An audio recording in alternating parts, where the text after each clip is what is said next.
Freeland, how come the IRGC is not a terrorist group? Why is your government supporting Islamo-Nazis?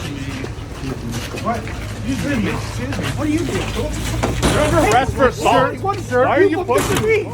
You're under arrest for assault. Who are you? You're under arrest for assault. What are you Police. talking about? Police, you're under arrest for How am assault. I under arrest? You bumped into me. You pushed into me. You bumped. sir. I was just scrubbing. I got my credentials here, and you just bumped into me. So excuse Police, you're under arrest. me. What is your for name and pushing. your badge? We're going to continue the arrest for now. Seriously? Okay, yeah, well, yes, we're continuing the arrest. Do you want to press charges, sir? Sir, we need to talk about this. We need to discuss this. Can I ask you to put your microphone away? Well, that was very aggressive what I saw over there. There was lots of pushing and shoving that was happening. Oh, And you were with the running minister? I you didn't were- touch her. You were running in with your microphone. That was very aggressive. You shouldn't be acting like that. What are you doing? Why are you taking my phone? Because you're under arrest. Can I have the microphone? Can I have the microphone? Can I have the microphone? Can you give? I'm not officer. Take your hand out. Why am I under arrest? I'm just doing my job. Stop resisting. You don't need to resist. Welcome to Black Faces Canada. This is what they do to journalists. I was merely scrumming Minister Freeland, and a RCMP officer blocked me, and evidently this is now a trumped up charge of assault, folks. This is the state of freedom of the press in Canada. That outrageous video was Chrystia Freeland, the Deputy Prime Minister of Canada. Instead of answering legitimate questions by our reporter David Menzies, she stood by and smirked as her bodyguards falsely arrested David, roughed him up, and accused him of assault. Sadly, this is not the first time that the Trudeau Liberals have sent their bodyguards to attack David. Look at this outrage from a couple years ago in Toronto, where they beat him so badly he fell to the ground. I'm on a side. What is this? I'm on a sidewalk. I am on a side. What is this? You cannot touch me. No rushing over. Hey. Are you kidding? Are you kidding? Let go of me. What is this? You can't. Am I under arrest? Am I under arrest? Am I under arrest? Because otherwise you have no right.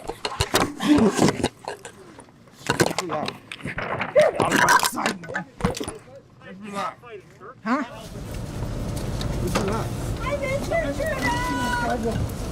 I'm Ezra Levant. I'm the president of Rebel News Network, and David Menzies is one of our most outstanding reporters. This cannot be allowed. We cannot in Canada have anyone assaulted this way. And when it's a reporter being assaulted because he's doing journalism, in some ways that's even worse, because it's not just a personal attack, it's an attack on freedom of the press.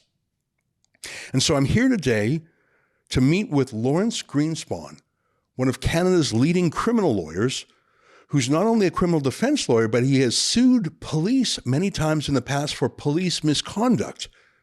And we're going to go through a lawsuit drafted by Lawrence to take on the government's pattern of abuse. We're going to talk to him. We're going to talk to David. And then at the end, I'm going to ask you if you can help us. The only way to make this stop is to have a judge order it to stop. But to do that, we have to hire one of the top lawyers in the country to make it possible. And that costs money. Unlike the government, we don't have unlimited resources. If you can go to standwithdavid.com, you'll see a copy of the lawsuit we just filed. And if you feel moved to help, you can do that right there. Lawrence, it's great to see you. I've gotten to know you a little bit over the last year for your work for Tamara Leach, the trucker convoy leader. And I've been impressed with your command of the law, with your energy, with your excellent communication skills, which is half the battle. And I knew you were the right lawyer for this case. You've watched the video, you've drafted the claim. Why don't you tell us what we're doing in response and what this lawsuit means? Well, first off, thanks very much for your comments. The group of lawyers that work with me we've put together this statement of claim. It's really based on what one would have to consider an affront to human dignity and a violation of freedom of the press. As you point out, David was doing his job. He was doing it in his own somewhat persistent style. And that's totally and should be totally permissible in our democracy. And it also should be completely protected by our Charter of Rights and Freedoms. I mean, one of the things that's absolutely key is in the fundamental freedom section of the Charter of Rights, it talks about freedom of peaceful assembly, freedom of the press, freedom of speech. These are, people have to realize, fundamental freedoms. And although our Charter of Rights starts off with all of these rights and freedoms are subject to such reasonable limits as can be demonstrably justified in a free and democratic society, we don't start with the limitations. And certainly this kind of limitation on freedom of press and freedom of speech has to be challenged. And that's what we're doing with this statement of claim that we have issued in the Superior Court of Justice here in Ottawa, in Ontario. So the charter can be used not just to strike down a law that's unconstitutional, but it can be used against particular government conduct. Is that the theory? So these bodyguards, these RCMP and York Regional cops, they were acting on behalf of the government in an unconstitutional way. Is that the theory? That's certainly the allegation, is that fundamental freedoms under the Charter have been violated, at which point you turn to Section 24 of the Charter of Rights and Freedoms, which talks about affording a remedy which is appropriate and just in the circumstances. And what that means in this case is that the claim for damages, money damages, can be made out on the basis of Section 24, in addition to the other wrongs that took place here, which would be the false arrest, the false detention, the negligent investigation of David before the arrest. All of these, what we call torts or classical causes of action, damages can be sought and have been sought in the statement of claim for that, as well as damages as a remedy under the Charter. You know, I've watched that video probably 5 times, and it feels so gratuitous. They smashed David up against the wall. Why? They handcuffed him. Why did they handcuff him? They had half a dozen cops there. They marched him into a police car. Like, all of these things felt like they weren't genuine policing. I don't think anyone there thought David was a real threat. He was wearing his badge. He introduced himself. And I think it was designed to humiliate and to dissuade and to say, don't you ever think you can ask a question to the Deputy Prime Minister again. I mean, and David's right here, we'll bring him in the conversation in a minute, but why did they handcuff him? Well, and it's the very question that you ask is the basis for why we have in this case, as we've alleged very clearly, that there has been over the last several years a pattern of intimidation and exclusion against Rebel News reporters. And I think this case is the perhaps the epitome that captured on video as to what I mean by that pattern. Now, there have been other incidents, and we refer to some of the other incidents in the statement of claim, where Rebel News reporters have been either purposely excluded when all of the other media are permitted to ask the same types of questions of the political leaders. And the intimidation that has occurred in this case, it's almost like it was pre-planned and orchestrated. And we don't have to prove that, but all we have to do is prove that what took place here was a violation of freedom of speech and a violation of freedom of the press. And in my mind, it's certainly it's quite evident when you watch the video. David, you've been a journalist longer than anyone else at Rebel News. You're the dean of Rebel News, older than any other staff in a good way. You're actually the only person on our team with a formal journalism degree. You've worked for actually a lot of mainstream publications, and you never swear, you never get physical, you never, like, I mean, some people might find you annoying, you might be an acquired taste, but that's a far cry from a reason to have you arrested or roughed up. Do you think that they are targeting you and Rebel News? Because I look around Canada and I don't see any other journalists, even by, certainly no one in the mainstream media, even if they ask prickly questions. I've never seen this done to anyone else other than you and other rebels. It's a great question, Ezra. And by the way, I want to thank Mr. Greenspan for taking on this case. I can't think of a better lawyer to represent us. But that's the thing, Ezra. When it comes to the Iranian victims vigil of January rather, we were invited to that. We weren't crashing any kind of party. We were told, please come and cover this. When it came to Chrystia Freeland, if anyone's saying, well, how dare you go up to a cabinet minister and scrum her while she's going to an event? Ezra, I ask you, when else do we have an opportunity? We can't get into Liberal Party press conferences. They just won't let us in. So when it comes to that event, the Iranian 4th anniversary vigil, when it comes to what happened at the Brickworks in 2021, which in some respects I think was even worse. I mean, there was a stitch up by that Mountie in January to pretend that I assaulted him. But in 2021, there wasn't even a charge. It was these goons jumping out of an SUV and assaulting me. I guess what I'm saying, this is the kind of stuff we see in banana republics. Well, we can't grow bananas in Canada, so let me rephrase that. We're a maple syrup republic.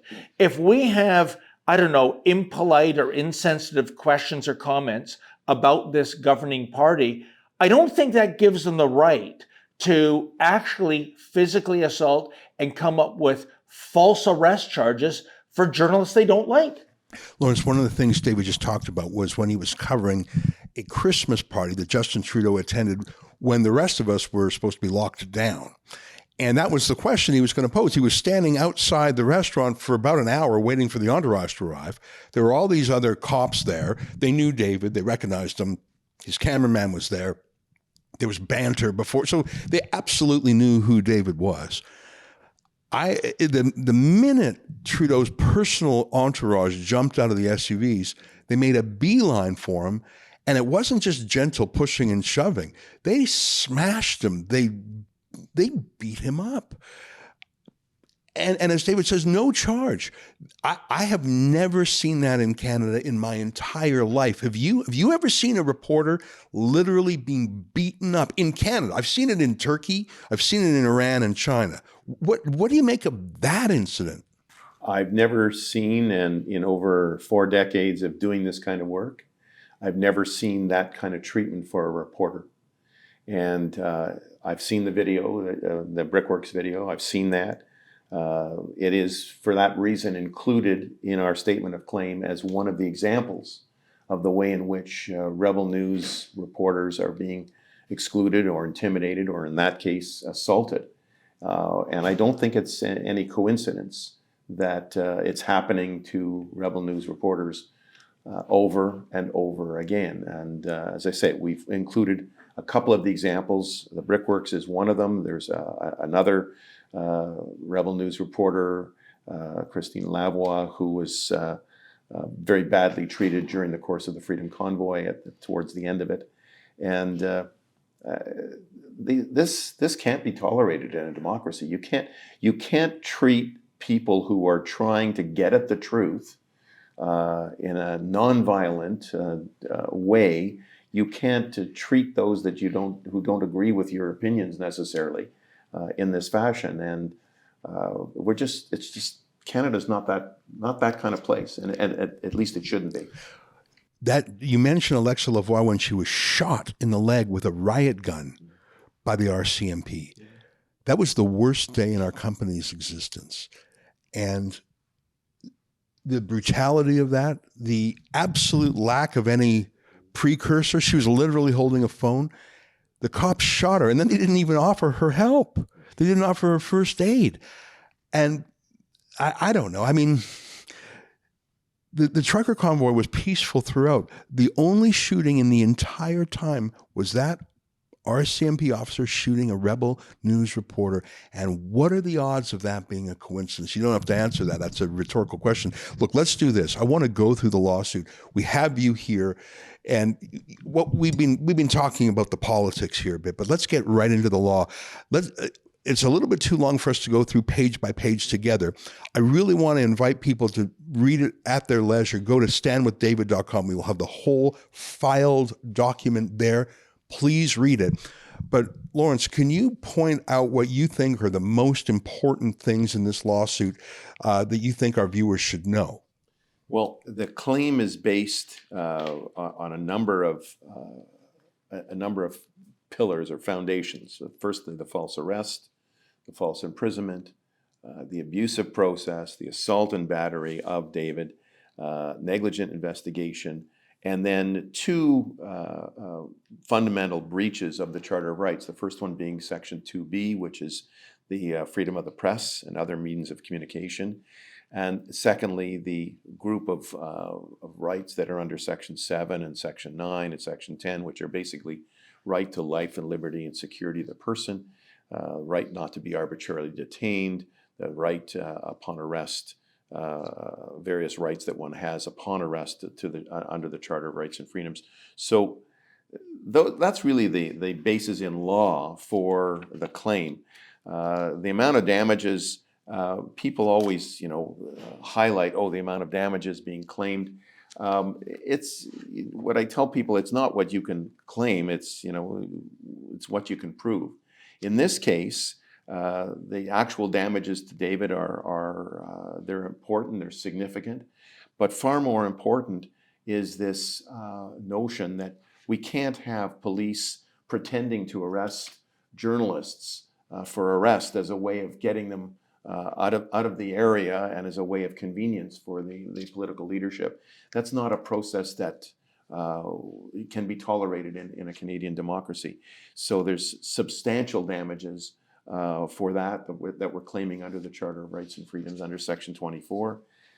Punitive, exemplary, and aggravated damages are also substantial because this kind of behavior has to stop. It can't be allowed to continue, and we're asking the court to send a message to all police forces that this kind of behavior, arresting journalists for on a false arrest of this kind, is not to be tolerated.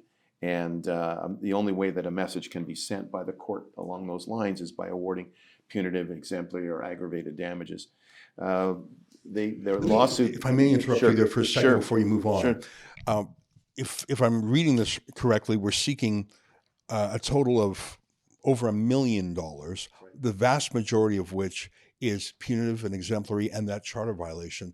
At first, that sounds like a stunning amount, but then I think, well, Omar Khadr got a $10.5 million settlement because apparently Canadian agents didn't save him from Guantanamo Bay. That's a lot of money for Canadian taxpayers to pay for an actual confessed terrorist. Are there cases where $1 million in punitive exemplary charter damages, other than that extreme case of Omar Khadr, are there cases that come to mind? Because I think our viewers would say, well, David was embarrassed and he was handcuffed and he was roughed up, but that's not $1 million. The point is it's for the charter breach, to teach them a lesson. Where can we look to for an example or a precedent here? The $1 million, the real essence of this lawsuit is to be found if and when the court determines that this is part of a pattern. If there's if the case law and the charter case law is clear, that pattern, if established, can aggravate the damages. It emphasizes the breach and the violation of charter rights, and we deal with that on a semi-regular basis when we find, for example, that within a particular police force, most of the police forces right across the country don't even have a system in place to monitor the times when a judge has found a charter violation by a police officer. It doesn't even go into. They don't care. They're not even aware of it.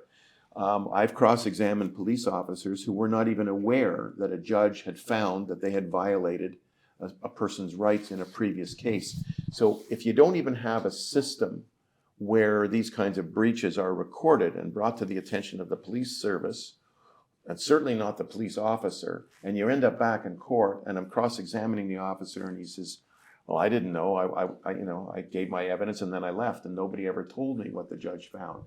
So most police forces don't even have that system in place, and I've been talking about it for years. It's now at the point where some of the Ottawa judges include in their decision where they find a violation, they say, and Mr. Crown Attorney, I want you to make sure that the police officer is advised of my decision. Where you have that kind of a lack of accountability system in any municipal police force, and I dare say within the RCMP as well, there's bound to be repeat offenders. In this case, there's clearly a number of incidents over the last several years that have all ended up in the same result, which is Rebel News reporters being punished, Rebel News reporters being assaulted, Rebel News reporters being excluded or intimidated. That's really the heart of the $1 million claim for damages and aggravated, punitive, exemplary, call them what you will, or pattern damages under the Charter. That's really the heart of the claim, is if we can show, as I think we can, that this is part of an overall strategy as to how to deal specifically with Rebel News reporters.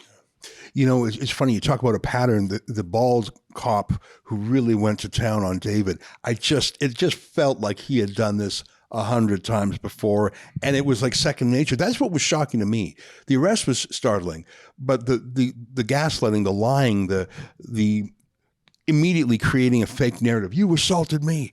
The way they slipped into that, those are good actors. They've done that before. They've been practicing their lines. We as you said earlier, we regularly sue the various police forces, and we're involved in cases right across the country of that nature. It's not any more surprising any longer that many times when somebody's being arrested during a struggle, the police officers are yelling, "Well, stop resisting, stop resisting." And you watch the video and the person's not resisting at all. But it's become part of their way of dealing with these types of situations, unfortunately. That's incredible. You know, I'm going through the lawsuit. There's so much in here. It really is the story of Rebel News. We've been excluded from things peacefully as well as violently. I mean, we've been blocked from attending the election debates. We've been blocked from attending UN meetings by the order of the Canadian government. And that's frustrating. And I think that violates our rights too. But when they do it violently, it's intolerable to me. It reminds me when that Turkish president Erdogan visited the United States and his bodyguards roughed up Turkish protesters as if they were back in Ankara or Istanbul. I'd like to ask you a few technical questions. I just want to once more invite our viewers to read it because there's a lot of meat in here, and I think you've touched on the main points. You can read it all at standwithdavid.com, but I'd like to ask you some process questions because sometimes lawsuits take many years.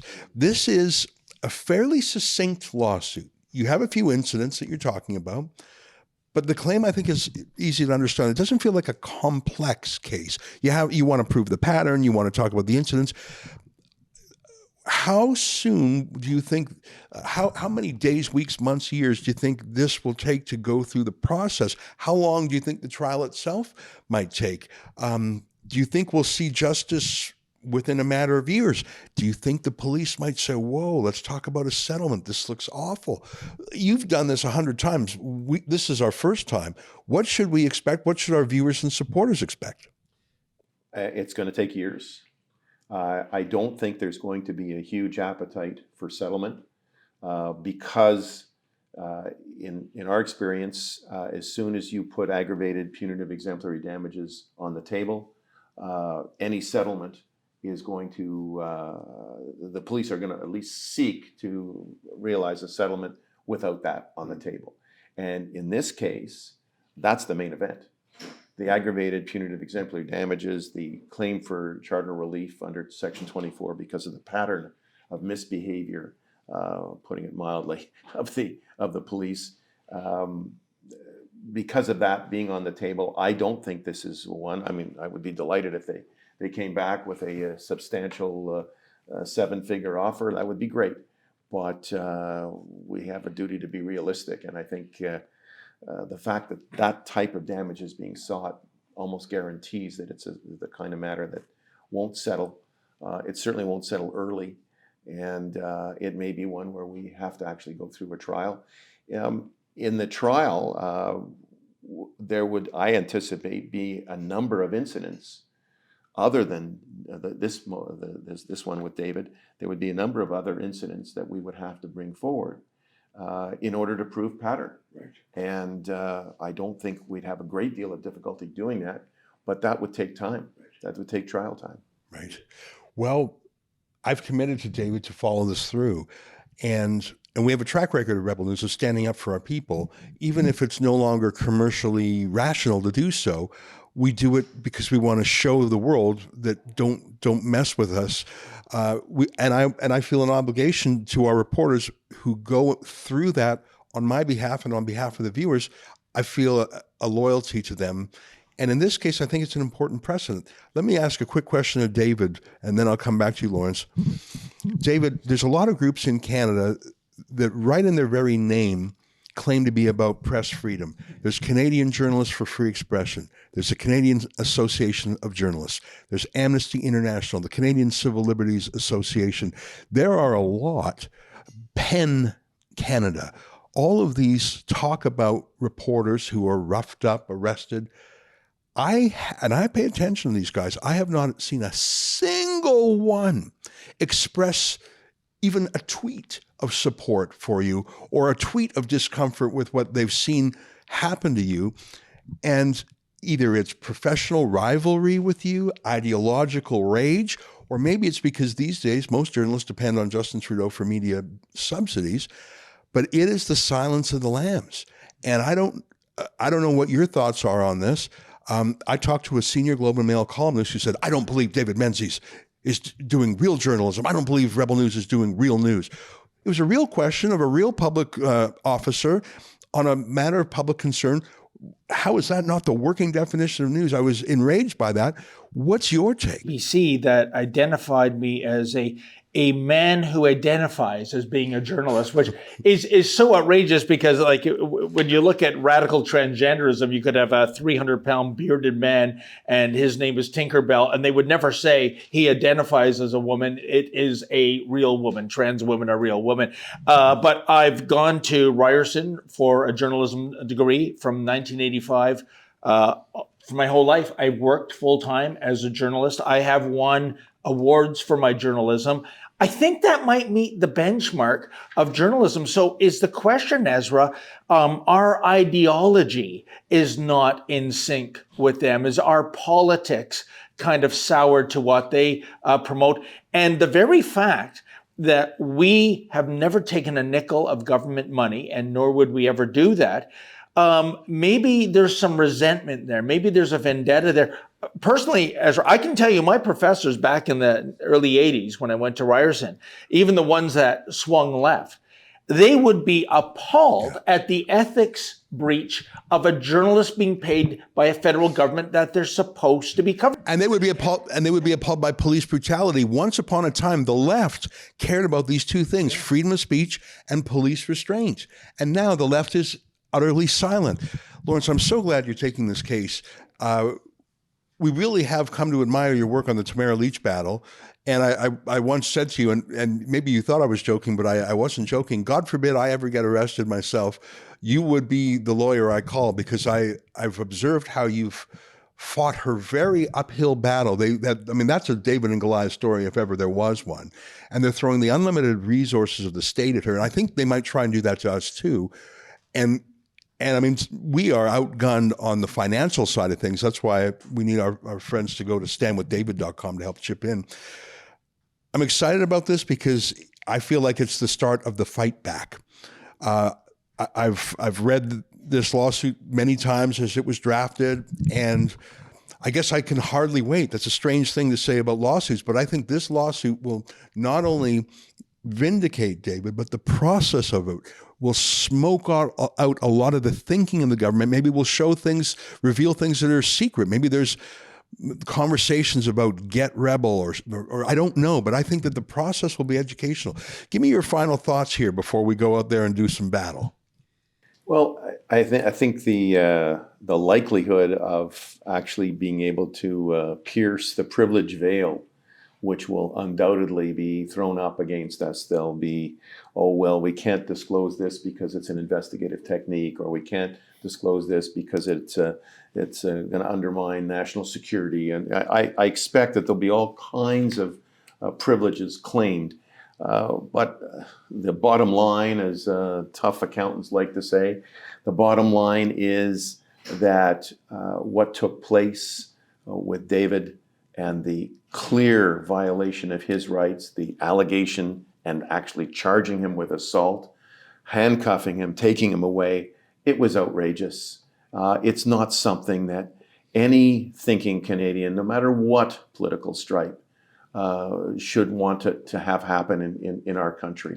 And it's that's why there's courts to avail ourselves of remedies with a view to not only remedying the situation, exposing it first and then remedying it, but making an order that at the end of the day, a judgment that at the end of the day sends a message, a very strong message, which is that you don't deal with media people, you don't deal with journalists, you don't deal with people who may have different opinions than you in this fashion. That's just not something that should be happening in Canada. And I'd say to any viewers who don't share our ideology, the freedoms that David is fighting for, the precedent that Lawrence hopes to set, it will redound to your benefit too. Don't smile when a conservative reporter is beat up, because that sets a pattern and a precedent that'll come around and get you too. I only wish our liberal reporter colleagues would understand that. Well, I've enjoyed the course of our discussion. For folks who want to read this through, there's a little bit of legal jargon in it, but it's very easy to understand. A lot of plain language, facts in there. You can read the whole thing at standwithdavid.com. I'm not going to ask you in public to estimate the costs of this to us, but I know it's a six-figure cost from previous litigation that we funded for other people. And I know that the other side is going to throw a bunch of resources at it because they want to win. They don't want the precedent. They hate us. So the only way we can level the playing field is with our viewers. And if you love David Menzies like I do, and if you hate what was done to him, please go to standwithdavid.com. Thanks for your support.